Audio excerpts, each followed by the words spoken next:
ॐ हं जुं शिवा ॐ त्र्यम्बकं यज्ञामहे सुगन्धिं पुष्टिवर्धनम् उर्वारुक्मिव वेद्यनाथमित्योरमुक्ष्य वयममृतातः शिव जुं हं ॐ हं जुं शिवा ॐ त्र्यम्बकं यज्ञामहे सुगन्धिं पुष्टिवर्धनम् उर्वारुक्मिव वेद्यनाथ मृत्योर्मुक्ष्य वयममृतातः शिव जुं हं ॐ नमः शिवाय सत्यं शिवं सुन्दरं श्रीगणेशाय नमः।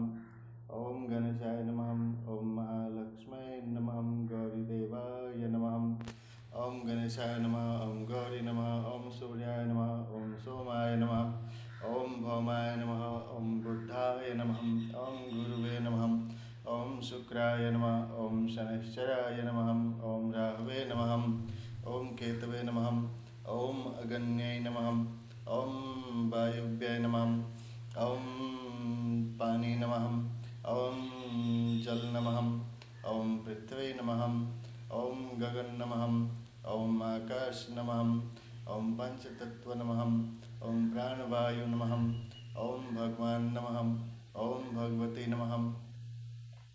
ॐ ब्रह्मा मुरारी त्रिपुरान्तकारिं भानु शशिभूमिसुतौ बुधश्च गुरुश्च शुक्रो शनिराहुकेतुं सर्वे ग्रहाः शान्तिकरा भवन्तु। ॐ विशुद्धज्ञानदेवाय चतुर्वेदी विद्याचक्षुषे श्रेयःप्राप्तिनिमित्ताय नमः सोमाधारणं नमो दिव्याय महादिव्याय शिवाय सततं नमः। नमो प्रकृते भद्राय नियतः प्रणतः यस्मताम्। ॐ मन्दारमालाकुलितालिकायै कपालमालाङ्कितशेखराय दिव्याम्बराय च दिगम्बराय तस्मै नकाराय नमः शिवाय। ॐ नमः शिवाय। ॐ नमः शिवाय। ॐ नमः शिवाय।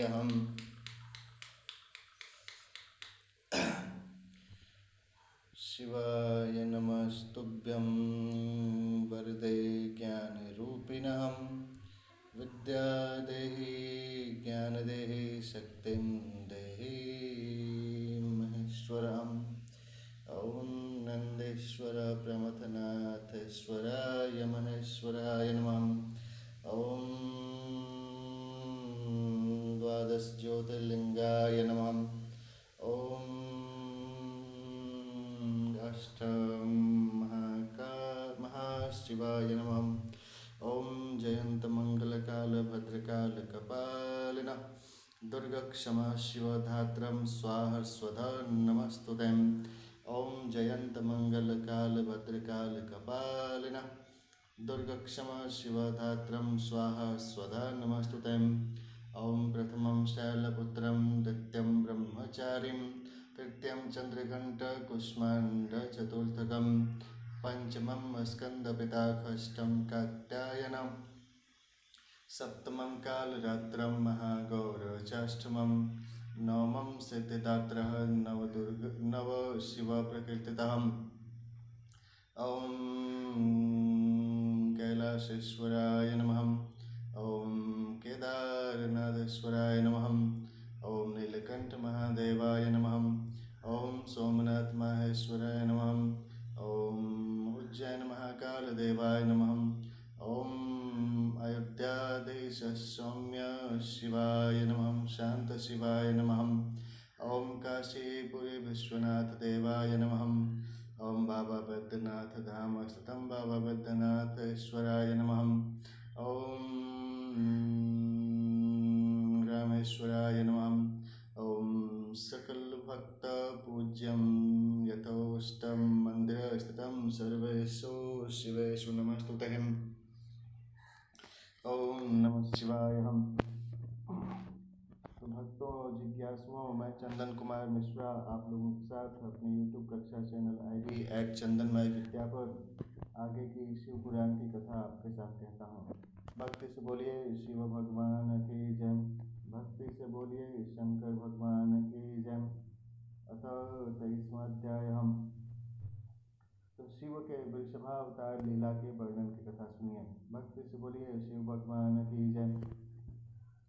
नंदीश्वर शिव बोले कि हे सनत कुमार जी, कल्याणकारी भगवान शिव ने अपने भक्तों की रक्षा के लिए वृषभ का रूप धारण किया और पाताल की ओर चल पड़े। भगवान शिव ने भयंकर गर्जना के साथ पाताल में प्रवेश किया। उस प्रचंड गर्जन से पातालवासी व्याकुल हो गए और उनके नगर में विध्वंस होने लगा। इस प्रकार की गर्जना को सुनकर असुरों को संदेह हुआ। जब उन्हें पता चला कि भगवान शिव वृषभ रूप धारण करके युद्ध करने आए हैं, तो वे भी अपनी पूरी शक्ति से उनसे युद्ध करने लगे।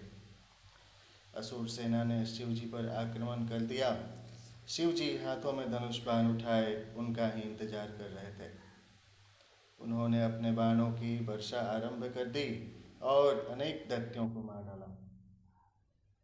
बैल का रूप धारण किए हुए कल्याणकारी शिव जी ने अपने सींगों व खुरों से भी अनेक दैत्यों को मृत्यु के घाट उतार दिया और बहुत से दैत्यों को घायल कर दिया। इस प्रकार काफी समय तक उनके मध्य भयानक युद्ध चलता रहा। उधर दूसरी ओर असुरों ने भी विष्णु जी को भी अपनी माया से मोहित करके उन्हें अपने साथ मिला लिया था। वे असुर के साथ रहकर उनकी प्रवृत्ति को ग्रहण करने लगे थे। उन पर संकट देखकर उनकी रक्षा के लिए वे भी युद्ध करने आए।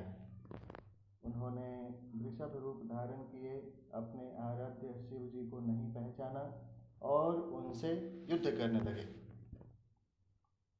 भगवान श्रीहरि विष्णु ने वृषभ रूपी शिव जी पर अनेक अस्त्रों का प्रयोग किया, परंतु शिव जी ने सबको काट डाला।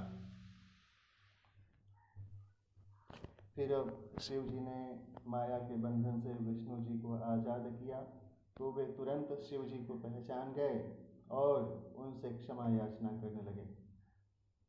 वे बोले कि हे देवाधिदेव महादेव, मैं मूर्ख हूँ जो अपने आराध्य स्वामी को नहीं पहचान सका और उनसे युद्ध करने लगा। मुझे क्षमा कर दें और मुझ पर कृपा करें। भगवान शिव से हम सब प्रार्थना करते हैं कि जाने अनजाने में किए जाने वाले किसी भी तरह के कोई गलती को माफ़ करके हम पे कृपा दृष्टि बनाए रखें और हम सभी भक्तों का कल्याण करें। हम सभी विद्यार्थियों को ज्ञान दें और सभी शिक्षकों को ज्ञान दें कि अच्छा से शिक्षा दान दें। तब श्री हरि की विनय पूर्ण प्रार्थना को सुनकर शिव जी बोले कि हे विष्णु, आप तो बड़े बुद्धिमान और ज्ञानी हैं, फिर आप कैसे राक्षसों के माया जाल में फंस गए तथा उनके साथी बन गए। शिव जी की बातें सुनकर विष्णु जी शर्म के मारे नीचे देखने लगे। तब शिव जी बोले कि हे विष्णु जी, अब तुम यहाँ से चले जाओ। यह कहकर शिव जी ने उनका सुदर्शन चक्र ले लिया और उसके स्थान पर तेज सूर्य नामक दूसरा सुदर्शन चक्र उन्हें दिया। तत्पश्चात विष्णु जी स्वर्ग को चले गए।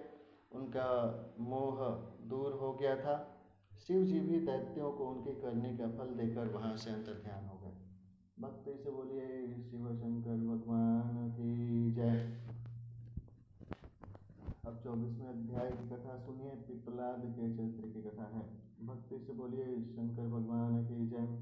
ओम मुल्ले ब्रह्मा तना विष्णु सखा शंकर पत्ते पत्ते देवानंद वासुदेवाय। तो शिव पुराण के 24वें अध्याय में पिप्पलाद चरित्र की कथा सुनिए। नंदीश्वर शिव बोले कि हे महामुने, एक बार देवताओं और असुर राज वृत्रासुर में बड़ा भयानक युद्ध हुआ। वृत्रासुर ने सभी देवताओं को युद्ध में हरा दिया था। तब सब देवता अपने प्राणों की रक्षा हेतु ब्रह्मा जी की शरण में गए थे। ब्रह्मा जी के पास पहुंचकर देवताओं ने उन्हें अपनी सारी परेशानियां बताई थीं और उनसे अपनी प्राण रक्षा की प्रार्थना की थी। ब्रह्मा जी ने कुछ देर तक विचार किया और फिर देवताओं से कहा कि हे देवताओं, महर्षि दधीचि ने भगवान शिव की घोर तपस्या करके उनसे वर मांगा है कि उनकी हड्डियां वज्र सी कठोर हो जाएं। इसलिए तुम महर्षि दधीचि से उनकी अस्थियों को मांग लो। उनकी हड्डियों से वज्र का निर्माण करके ही वृत्तासुर का संहार किया जा सकता है। तुम दही चीनी खाओ, अपना अस्थि को मजबूत कर लो, दूध खाओ, घी खाओ, और जब मजबूत हो जाओगे तब युद्ध करना, ऐसा उन्होंने कहा। आश्रम जब चलता था, महर्षि दधीची आश्रम चलाते थे। आश्रम में लोगों को पढ़ाते थे, बहुत सारा गाय पालते थे, भैंस पालते थे। तो खूब दूध होता था, दूध से दही निकलता था, दही से घी बनता था, घी से मक्खन बनता था, मक्खन से घी बनता था। तो इस प्रकार दधीची से बोले देवता को कि आप देवता लोग जाइए वहाँ पे, खूब खा पी करके मजबूत हो जाइए, तब दैत्यों से लड़िएगा। तो ब्रह्मा जी के वचन सुनकर देवराज इंद्र, देवगुरु बृहस्पति और अन्य देवताओं को साथ लेकर महर्षि दधीची के आश्रम में गए। वहां पहुंचकर उन्होंने महर्षि को हाथ जोड़कर प्रणाम किया। देवताओं को अचानक इस प्रकार आया देखकर दधीची ने उनके आने का कारण पूछा। तब देवराज इंद्र ने उनसे कहा कि हे महर्षि, आप परम शिव भक्त हैं और शिव जी से मिले वरदान के कारण आपकी हड्डियां वज्र के समान हैं। मुने, हमें अपनी अस्थियां दान करके हमारी रक्षा करें, क्योंकि वृत्रासुर का वध तभी संभव हो सकेगा। महर्षि दधीची ने मन ही मन सोचा कि परोपकार से बढ़कर कोई दूसरा कार्य नहीं है। आत्मरक्षा खलु धर्म साधना, परित्राणाय साधूनां विनाशाय च दुष्कृतां धर्म संस्थापनार्थाय संभवामि युगे युगे। तो बात है, महर्षि दधीची ने मन ही मन सोचा कि परोपकार से बढ़कर कोई दूसरा कार्य नहीं है।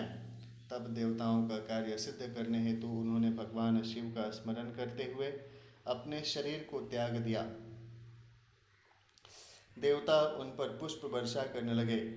जब इंद्र को ज्ञात हुआ कि महर्षि ने अपने प्राणों को त्याग दिया है, तो उन्होंने कामधेनु द्वारा महर्षि दधीची की सब अस्थियां निकाल लीं और वे अस्थियां त्वष्टा को देकर उससे वज्र का निर्माण कराने के लिए कहा। देवराज इंद्र की आज्ञा से त्वष्टा देवताओं के शिल्पी विश्वकर्मा जी के पास गए और उनसे अस्थियों का सुदृढ़ वज्र बनाने के लिए कहा। विश्वकर्मा ने दधीची की अस्थियों से वज्र का निर्माण किया। तो दधीची भी अपना जीवित थे। जैसे धातु अस्खलन होता है, मान लिया कोई वीर्यपात कर दिए, तो वीर्यपात से अगर कोई मान लिया जीव जंतु बन गया, तो उसको अगर ले करके बना लेते हैं तो कोई प्रॉब्लम नहीं है। दधीची भी जिंदा रहे, दधीची का हड्डी भी मिल गया, ऐसी व्यवस्था है। जैसे पौधा में से आप आम तोड़ के आम खा लेते हैं, पौधा यथावत रहता है, वैसे ही व्यवस्था करने की व्यवस्था थी। यहाँ जैव प्रौद्योगिकी का चर्चा दिया गया है। ब्राह्मण ने जैव प्रौद्योगिकी का प्रयोग किया। जैव प्रौद्योगिकी से टिश्यू कल्चर करके बहुत सारा जीव जंतु को उन्होंने पैदा कर दिया। बोला कि ले जाओ और इससे अपना हड्डी बना करके करो। तो भगवान जिंदा रहे, भगवान के आशीर्वाद से देवता भी जिंदा रहे, देवता के आशीर्वाद से ऋषि मुनि भी जिंदा रहे। और मारना किसको था? दुष्टों को, राक्षसों को। तो जब देवता के आशीर्वाद से जब देवता का जब वरदान मिलेगा दधीची को, तो दधीची हवन करेंगे, यज्ञ करेंगे, जप करेंगे, हवन करेंगे, यज्ञ करेंगे। उसमें हवन देने से क्या होगा? पुण्य बढ़ेगा, पुण्य बढ़ेगा, देवताओं की शक्ति बढ़ेगी, तब देवता वैसा कर सकते हैं। देवताओं के अंदर दान की विधि आनी चाहिए। तो जब कथा किताब लिखने वाले होते हैं, थोड़ी बहुत मानवीय प्रक्रिया आ जाती है। किसी के अंदर ईर्ष्या है, किसी के अंदर जलन है, किन्हीं के अंदर कुछ है। कोई चाहता है कि देही ने कंजर है, उसको पता चल गया, उसको काम दे दिया, उसको औकात दे दिया कि 5-10 हज़ार 20 हज़ार में काम करके अकाउंटेंट का काम करे, और उसको पता चला कि कोई बहुत अमीर आदमी बन गया है, उसके अंदर लोभ का भावना आ जाता है। वो चाहता है किस तरीके से छल कपट करके इसका धन लूट लें, जबकि वो अपना गलती करने के कारण दंड भी पाया जाता है। इसलिए अगर आप लेखाकार का काम भी कर रहे हैं, अगर अकाउंटेंट का भी काम कर रहे हैं, तो अपनी हद में रहें, अपनी औकात में रहें। और अगर किसी से जुड़ा हुआ कोई भी अगर कागज़ डॉक्यूमेंटेशन आप देख रहे हैं, कोई कितना भी अमीर है, उसका डॉक्यूमेंट, उसका कागज़ उसी में रहेगा। डेटा एंट्री उसके अकाउंट में करना ज़रूरी है, नहीं तो जिस दिन ट्रैक होता है उसी दिन दंड दिया जाता है। हमारे यहाँ न्याय का विधान है, सत्यमेव जयते का विधान है। सदा से रहा है वो सदा से चलता रहेगा। इसलिए जिसका जो अधिकार है, जिसका जो कमाई है उसको दे दो, बिना किसी छल कपट के, बिना किसी प्रपंच के। धर्म स्थापित था, धर्म स्थापित है और धर्म स्थापित होगा। तो इस प्रकार महर्षि दधीचि की अस्थियों से निर्मित वज्र को पाकर देवराज इंद्र बहुत प्रसन्न हुए और असुरराज वृत्रासुर का वध करने के लिए चल दिए। आज के समय में ये भी बात है, भारत सरकार या विश्व की सरकार में जो सर्वोच्च वित्तीय नियामक संस्थाएं होती हैं, जैसे भारत में रिजर्व बैंक ऑफ इंडिया है, भारतीय रिजर्व बैंक, तो मुद्रा का वहाँ पे जमा रहता है, सारे पैसे वहीं पे जमा होते हैं, जितना भी देश दुनिया से कमाई होकर भारत में आता है। और वो बांटबे नहीं करेगा, कंजर हो जाएगा, तो उसको पद पे रहने नहीं देगा। जिस दिन पता चल गया अगले दिन उसको बर्खास्त करके नया को बहाल करेगा, क्योंकि वहाँ मुख्य जो इकाई है जहाँ पे सारी चीज़ संचित करके आती हैं, उनका यह मुख्य कर्तव्य है कि तुरंत उस कमाई को सबको बांटें बिना डिले किए हुए। Delay is denial of justice. देर करने से इनकार करना हुआ किसी के न्याय का, जिसका दंड उन्हें भुगतना पड़ता है, जो कि निर्दिष्ट उस पद पे काम करने के लिए आदमी बहाल किए गए हैं। ये तो भारत में 151 करोड़ की आबादी है, जनसंख्या वर्तमान में है। तुम काम आज करने के लिए करोगे, नहीं करोगे तुम टर्मिनेट हो जाओ, सस्पेंड हो जाओ, दूसरा आदमी बहाल होगा जो उस काम को करेगा।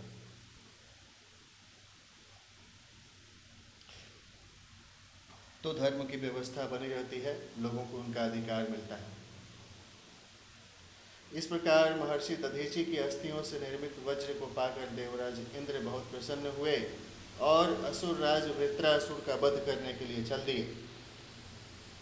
उन्होंने युद्ध भूमि में जाकर वृत्रासुर को ललकारा और अपने वज्र से उस पर कठोर प्रहार कर उसे किसी पर्वत की भांति खंड खंड कर डाला। वृत्रासुर के मरते ही देवताओं की प्रसन्नता की कोई सीमा न रही, वे उत्सव करने लगे। चारों ओर मंगल गान होने लगा तथा देवता इंद्र की स्तुति करने लगे।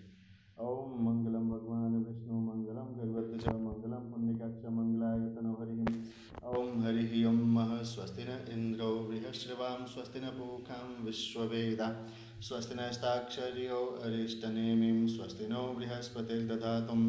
ओम बृहदस्वा मरुतः प्रश्निमातरः सुभयावानो विदते सुयज्ञया अग्निजीवां मनवः सुरचक्षुषुं विश्वेनु देवाम् अवसागमन्यहम्।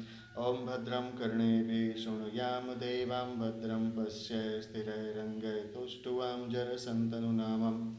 ओम मानो मध्यारुष्टारिगन्तोऽद्यौ शान्ति अन्तरिक्षान्तिराप शान्तिरौषध्य शान्तिं वनस्पति शान्तिं विश्वदेव शान्तिं ब्रह्म शान्तिं सर्वारिष्टिकं सामा शान्तिरेधिं।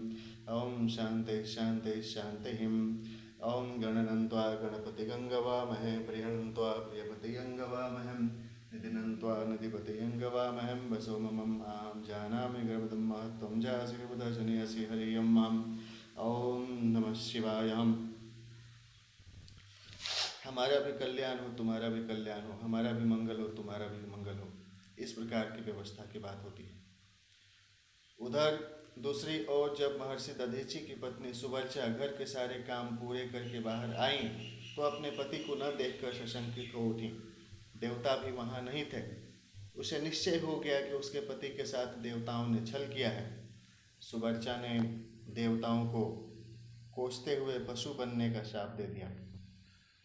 उसको देना था, वो देता था, वो दे देता, वो देवता, नहीं दिया तो देवता के पद से बर्खास्त हुआ। अपने मृत पति के पास जाने हेतु सुवर्चा ने जब चिता में प्रवेश चाहा तभी आकाशवाणी हुई कि हे प्राज्ञ, तुम ऐसा मत करो क्योंकि तुम्हारे उदर में महर्षि का तेज विद्यमान है।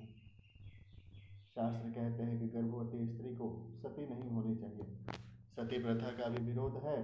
पति पत्नी है, किसी कारण मान लिया पति की मृत्यु हो गई, पत्नी जीवित रहे, बाल बच्चों को पाले, बाल बच्चा नहीं है तो कुछ समय के बाद दूसरा शादी कर ले।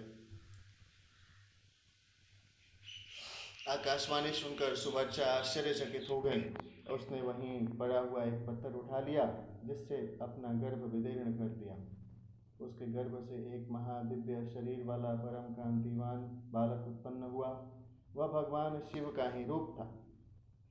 अपने पुत्र को पाकर देवी सुवर्चा बहुत प्रसन्न हुई, परंतु अगले ही पल उन्हें अपने पति का वियोग सताने लगा।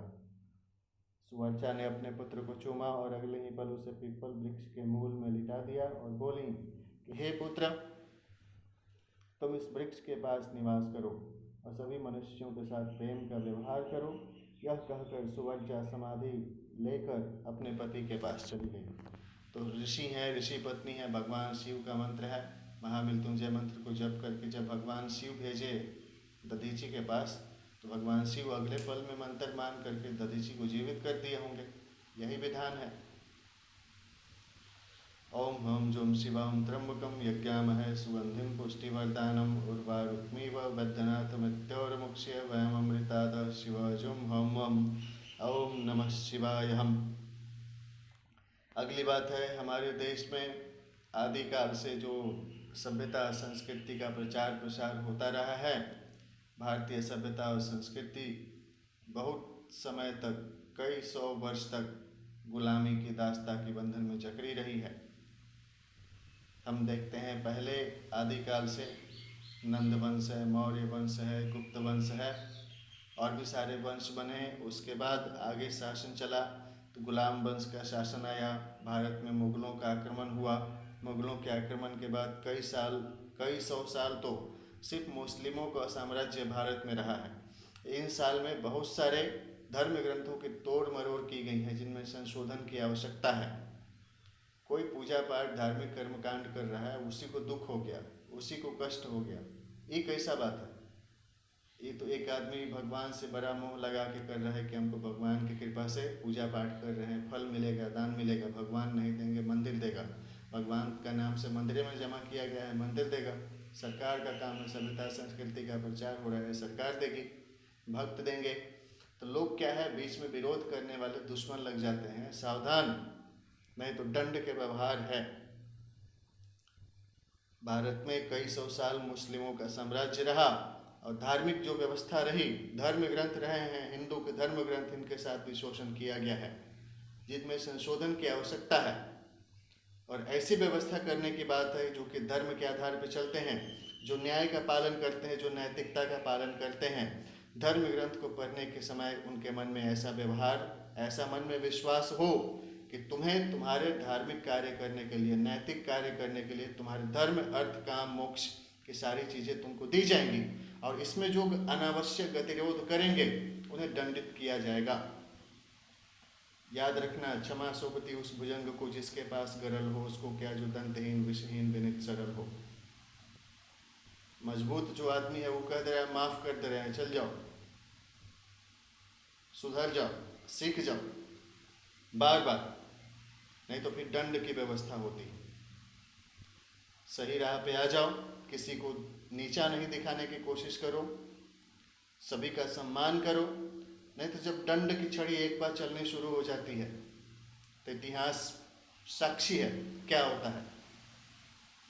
धर्म युद्ध की जब बात होती है तो पूरी व्यवस्था में परिवर्तन करने के बाद ही रुकती है, तभी धर्म चक्र परिवर्तन की बात होती है। इसलिए संशोधन सीखो और सही व्यवहार को अपनाओ। किसी का अनावश्यक विरोध मत करो, किसी के साथ कोई आपराधिक कृत्य नहीं करो, नहीं तो दंडित किए जाओगे। मन में भी अगर वैसा चीज है, छोड़ करके सही राह पकड़ लो, अपना लो, यही सत्य वचन है। तो देवी भक्ति से बोलिए शंकर भगवान की जय। देवी सुवर्चा समाधि लेकर शिवलोक पहुंची और अपने पति के साथ आनंद पूर्वक निवास करने लगी। दधीची मुनि के पुत्र को भगवान शिव का अवतार जानकर ब्रह्मा जी, श्रीहरि, विष्णु, इंद्र आदि सब देवता वहां आए और उस बालक को वहां पाकर बहुत प्रसन्न हुए। ब्रह्मा जी ने उसके जात संस्कार विधि पूर्वक संपन्न करके उस बालक का नाम पिप्पलाद रखा। उस समय देवताओं ने बहुत उत्सव किया, फिर अपने अपने लोक को चले गए। पिपलाद बहुत समय तक उसी वृक्ष के मूल में तपस्या करने लगे और मनुष्यों के हित के लिए कार्य करते रहे। तो यह सतत विकास लक्ष्य हासिल करने के बाद जो यूएनडीपी बताती है, यह हजारों साल पहले से भारतीय सभ्यता और संस्कृति का सर्वांगीण और समाहित तत्व है कि हम वसुधैव कुटुंबकम की विचारधारा से सभी के हित के लिए काम करते हैं। हम यह मानते हैं कि मनुष्य का शरीर और जीवन बहुत ही कष्टमय और कमज़ोर है, इसलिए हर प्रकार से संरक्षण दे करके हम जीवन यापन में मदद करें। तो सभ्यता संस्कृति की अच्छी बातों को अंगीकृत करके स्वीकार करके वर्तमान में भी भविष्य का मार्ग प्रशस्त किया जाता है, ताकि मानवीय समाज की शांतिपूर्ण सतत विकास का मार्ग प्रशस्त होते रहे। भक्ति से बोलिए शंकर भगवान की जय। अब 25वां अध्याय है, पिपलाद महादेव की लीला की कथा सुनिए। भक्ति से बोलिए महादेव शिव की जय।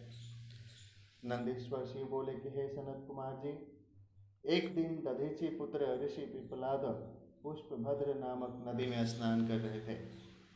तभी उनके दृष्टि एक सुंदर मनोरम युवती पर पड़ी।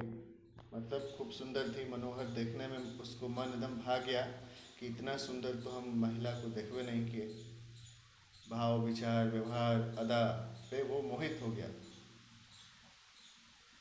वह युवती भगवान शिव का ही अंश थी। उसे देखकर मुनि पिपलाद मोहित हो गए और उसे प्राप्त करने की इच्छा करने लगे। मोबाइल में देखोगे उससे नहीं होगा, अगल बगल में शादी कर लो, नहीं तो देखते रहोगे, देखते देखते बुढ़ापे बंद होके मर जाओगे। तो अगल बगल परिवार रिश्तेदार में विवाह कर लो, शादी कर लो, परिवार बसा लो। ये ट्रेनिंग का बात है, उसके हिसाब से आदमी अपना जीवन अच्छा चलाता है। तो उसे देखकर मुनि पिपलाद मोहित हो गए और उसे प्राप्त करने की इच्छा करने लगे। उन्हें ज्ञात हुआ कि वह परम सुंदरी राजा अनरण्य की पुत्री है।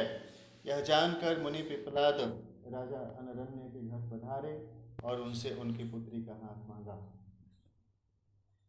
ऋषि की बातें सुनकर राजा सोच में डूब गए कि मैं अपनी प्रिय पुत्री, जो कि सदैव राजसी ठाट बात से रही हैं, को कैसे एक योगी के साथ ब्याह दूं, जिसके न कोई रहने का ठिकाना है न खाने पीने का। वो मोह हो गए, उनको ज्ञान नहीं था। जो ऋषि पूजा पाठ कर्मकांड करते हैं, जो आश्रम चलाते हैं, धार्मिक ज्ञान की बात करते हैं, वो सम्राट को पैदा करते हैं, पढ़ा लिखा करके लोगों को राजा बना देते हैं। देश विदेश के राजा लोग सीखने आते हैं। तो यह सामर्थ्य की बात है जो मैं बता रहा हूँ। इस प्रकार राजा अनरण्य को सोच में डूबा देखकर ऋषि पिपलाद को क्रोध आ गया और वे राजा से बोले कि हे राजन, तुम मुझे अपनी कन्या खुशी से सौंप दो, अन्यथा मैं तुम्हें तुम्हारे राज्य सहित भस्म कर दूंगा। मुनि की बातें सुनकर राजा अनरण्य भयभीत हो गए। उन्होंने अपने राज्य और प्रजा की रक्षा हेतु अपनी पुत्री पद्मा का विवाह सहर्ष मुनि पिपलाद से कर दिया। पीपल का पेड़ का वृक्ष खाइए, शक्ति आएगा, मन में बड़ा अच्छा लगेगा। खाइएगा तो देखिएगा, पता चलेगा क्या उससे फायदा होता है। पीपल का फल भी खाया करिए। और सोमवार अमावस्या व्रत कथा होती है तो पीपल में फेरी भी लगाते हैं, जिससे पति पत्नी में प्रेम बना रहता है और वैवाहिक जीवन सुख संपन्न होता है। तो उन्होंने अपने राज्य और प्रजा की रक्षा हेतु अपनी पुत्री पद्मा का विवाह सहर्ष मुनि पिपलाद से कर दिया। प्रसन्न होकर मुनि पिपलाद अपनी पत्नी को साथ लेकर आश्रम पहुँचे और वे आनंद पूर्वक वहाँ रहने लगे। ऋषि पत्नी पद्मा ने अपने पति की बहुत सेवा की। वह हमेशा मन वचन और कर्म से अपने पति की सेवा शुश्रूषा में लगी रहती थी। उससे ऋषि को 10 महात्मा और तपस्वी पुत्रों की प्राप्ति हुई। मुनि पिपलाद ने अनेक लीलाएं की। उन्होंने संसार में किसी से भी निवारण न होने वाली शनिश्चर की पीड़ा को हरने का प्रयत्न किया। ओम ब्रह्मा मुरारित्रिपुरंतकारिं भानु शशिपुंसुतो बुधश्चम गुरुश्च शुक्रौ शनिराहु केतुं सर्वे ग्रह शांति कुरु भवन्तु। ऋषि ने अपने अनुयायी शिष्यों को यह वरदान दिया कि जन्म से लेकर 16 वर्ष तक की आयु वाले शिव भक्त मनुष्यों को शनि की पीड़ा नहीं हो सकती। यदि शनि मेरे इस वचन को झुठलाने के लिए ऐसा करेगा तो भस्म हो जाएगा। इसलिए शनि का प्रकोप कभी भी 16 वर्ष की आयु से कम के मनुष्यों पर नहीं पड़ता है। शनि भगवान की पूजना करने के लिए शनि सिंगणा मंदिर भी है और भी कई जगह शनि देव का मंदिर बनाया जाता है। शनिवार के दिन लोग मंत्र का जप करते हैं, भगवान की पूजा करते हैं, जप करते हैं, हनुमान चालीसा पढ़ते हैं, शनि भगवान का मंत्र जप करते हैं, ओम शनीश्वराय नमः जप करके हवन करते हैं, शनि के मंदिर में तेल चढ़ाते हैं, गुड़ चढ़ाते हैं, पूजा करते हैं कि भाई सब चीज़ रहे लेकिन कहीं थोड़ा सा दिमाग न भटक जाए, 100 में 100 नंबर प्राप्त हो। शनि के प्रभाव से क्या होता है, मन भटक जाता है तो कहते हैं कि तोरा ग्रह जहर गया है। सब काम सही चल रहा है लेकिन ऐसा बात बोलवा देगा जिससे कि सामने वाले को दुख लगे। सामने वाले को दुख लगे तो सामने वाला भी कभी क्रोधित हो गया तो भी दुख लगने वाला बात बोलता है, और ज़्यादा हृष्ट पुरुष अगर बलवान रहा तो टांग करके पटक देता है। इसलिए मीठा बात बोले, ऐसा बात बोलिए जो कि सुनने में लोगों को अच्छा लगे। ये सब शनि का प्रभाव है। शनि क्या करता है, वही परीक्षा करता है। इसलिए अच्छा बात बोलें, अच्छा व्यवहार करें, मीठी बानी बोलिए, मन का आप होए और को शीतल करे, आप हूँ शीतल होए। भक्ति से बोलिए शनि भगवान की जय। तो तात मनुष्य रूप धारण करने वाले ऋषि पिपलाद का यह चरित्र मैंने तुम्हें सुनाया है। यह उत्तम चरित्र निर्दोष, स्वर्गप्रद, कुग्रह जनित दोषों का नाश करने वाला, मनोरथ पूर्ण करने वाला तथा शिव भक्ति में वृद्धि करने वाला है।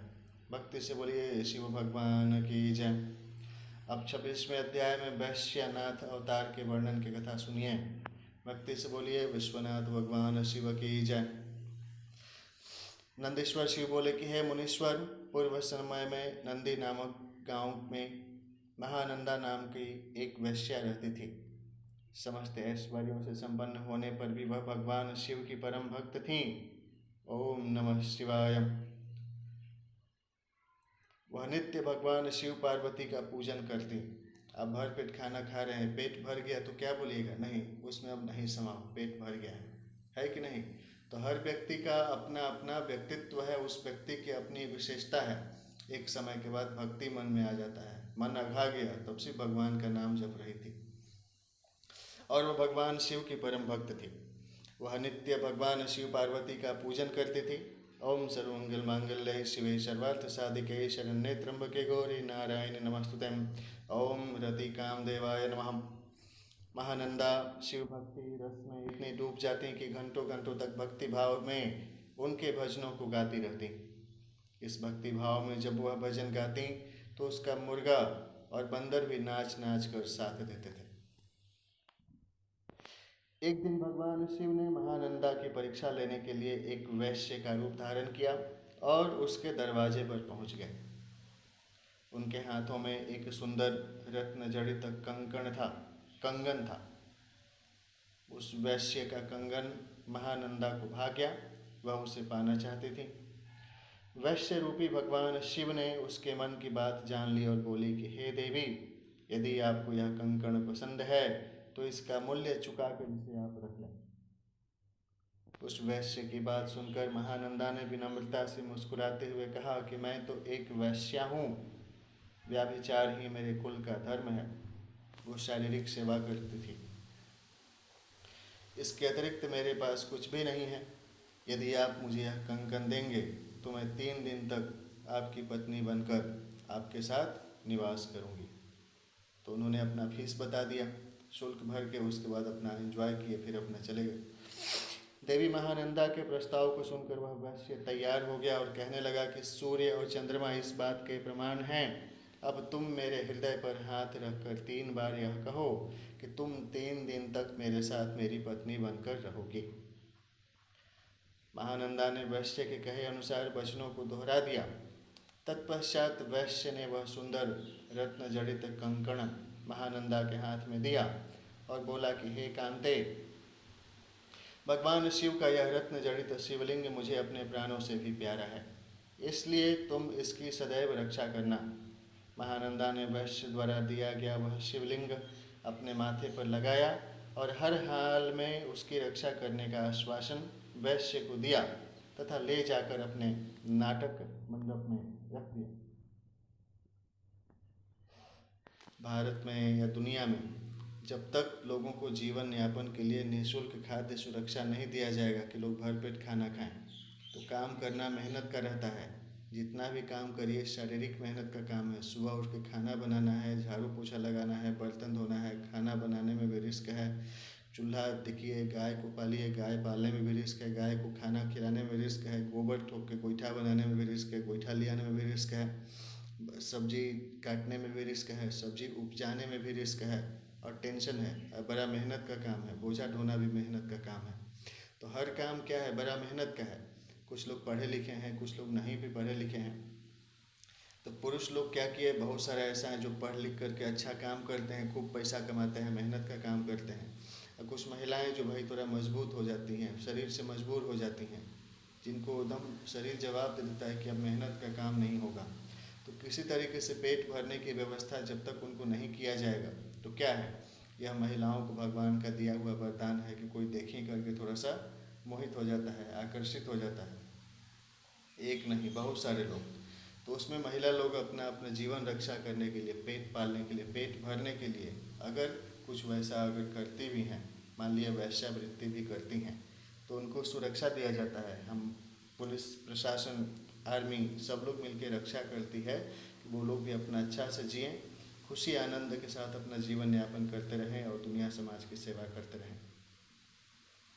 उनको सुरक्षा दिया जाता है, जीवन यापन सहयोग दिया जाता है, पुनर्वास सहयोग दिया जाता है, ह्यूमैनिटेरियन रिलीफ सर्विसेज दी जाती हैं, ताकि वो मानवीय सेवा प्राप्त करके अपने आपदा प्रबंधन करके समाज के विकास की मुख्य धारा में शामिल हो सकें और उनका भी समावेशी विश्वास हो सके। तो महानंदा ने वैश्य द्वारा दिया गया वह शिवलिंग अपने माथे पर लगाया और हर हाल में उसकी रक्षा करने का आश्वासन वैश्य को दिया तथा ले जाकर अपने नाटक मंडप में रख दिया। रात में जब सब सो गए तब उस नाटक मंडप में आग लग गई। वह धो धो कर जलने लगा। महानंदा ने जब अपने बंदर और मुर्गे को तो बचा लिया, परंतु भगवान शिव के रत्न जड़ित सुंदर शिवलिंग को, जो वैश्या ने उसे संभाल कर रखने के लिए दिया था, न बचा सकी। वह आग में जलकर नष्ट हो गया था। यह देखकर वह वैश्य और महानंदा बहुत दुखी हुए। उस वैश्य ने कहा कि हे नंदे, यह शिवलिंग मुझे अपने प्राणों से भी अधिक प्रिय था। जब शिवलिंग जल गया तो मैं अब क्या करूं? ज्योतिर्लिंग प्रकट हो गया, शिवलिंग प्रकट हो गया। भगवान शिव ने दर्शन दिया कि तुम्हारा कल्याण हो, हम तुम पे अपनी कृपा दृष्टि बनाए रखेंगे, अब तुम्हारा दुख दूर हो जाएगा।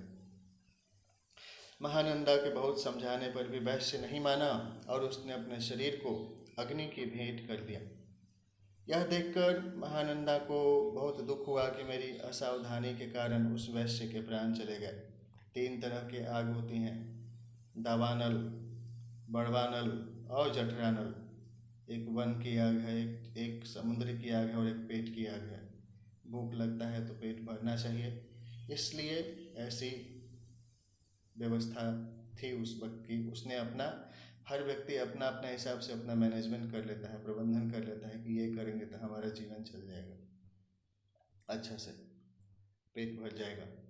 तो यह देखकर महानंदा को बहुत दुख हुआ कि मेरी असावधानी के कारण उस वैश्य के प्राण चले गए, मेरे ही कारण एक परम शिव भक्त मर गया। यह सोच सोच कर नंदा पागल हुई जा रही थी। उसे याद आया कि उसने वैश्य से 3 दिन तक उसके साथ रहने का वचन लिया था। तब महानंदा ने अपना सारा धन, रत्न, आभूषण आदि सभी बहुमूल्य वस्तुएं आदि प्रसन्नता से ब्राह्मणों को दान कर दिए और स्वयं उस वैश्य की चिताग्नि में कूदने लगी। परंतु इससे पहले कि महानंदा उस अग्नि में प्रवेश करती, वहाँ भगवान शिव प्रकट हो गए। भक्ति से बोलिए शिव भगवान की जय, बोलिए हर हर महादेव की जय। भगवान शिव को साक्षात अपने सामने पाकर नंदा स्तब्ध रह गईं और एकटक उन्हें देखने लगीं। उसकी आंखों से आंसू बहने लगे। कुछ क्षण पश्चात जैसे ही उसे ध्यान आया, उसने भगवान शिव के चरण पकड़ लिए और उनकी स्तुति करने लगी। ओम नमः शिवाय। ओम हम जुम शिवम त्र्यंबकम यज्ञामहे सुगंधिम पुष्टिवर्धनम उर्वारुकमिव विद्धनाथ मृत्योर्मुक्षीय वयम अमृतात् शिव जुम हम।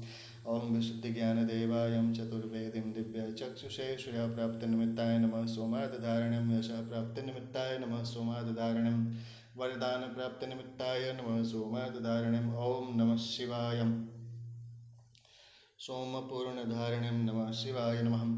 तब प्रसन्न होकर महादेव जी बोले कि नंदा, मैं तुम्हारी सत्यता, धर्म, धैर्य और निश्चल भक्ति भावना से बहुत प्रसन्न हूँ। मैंने ही वैश्य रूप धारण करके तुम्हारी परीक्षा ली थी, इसमें तुम सफल हुई। मांगो, क्या मांगना चाहती हो।